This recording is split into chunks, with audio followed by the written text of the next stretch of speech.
রে, একলা একলা কষ্ট করতেছে, তাও একটু ডাকও দেই না, যাই অল্প সহায় করে দেই গে।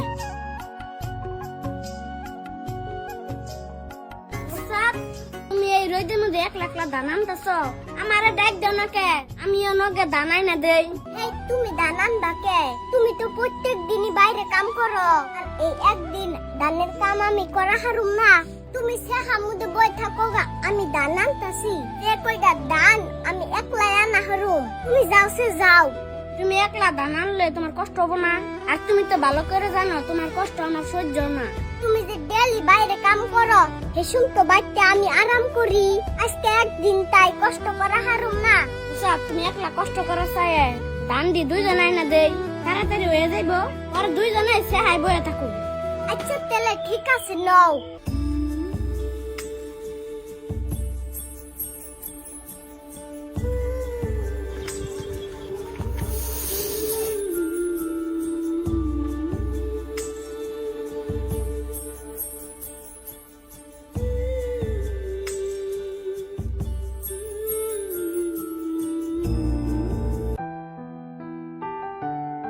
তুমি বহ, আমি পানি আনি গে। না, তুমি এনে বসে পানি আমি আইনা দিতেছি। হেই কি কথা কই না, তুমি পানি আনবা কে? ডেলি তো তুমি বাড়ির কাম করো, আজকে আমি তো করি। তুমি এনে বহ।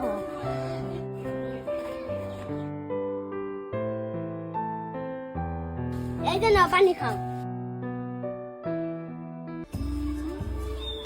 সত্যি তুমি আমার মেলা খেল রাখো নে? তোমার খেয়াল রাখুম না কে? তুমি আমার সংসার দেখতেছো, আমার বাড়ি সব কাম করতেছো, তোমার খেয়াল না রাখলে আমার পাপ হবো। হাসাই, সব স্বামী যদি তোমার মতন হইতো, তাইলে পৃথিবীতে কোনো নারীর অশান্তি হইতো না।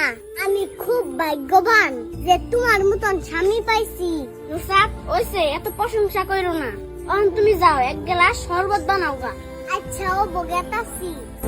হ্যাঁ বন্ধুরা, পৃথিবীতে স্ত্রীদের কাছে স্বামী একমাত্র ব্যক্তি যে কিনা তাকে মানসিক শান্তিতে রাখতে পারে। স্বামী যদি মনের মতন হয় তাহলে স্ত্রীদের আর কোনো দুঃখ থাকে না।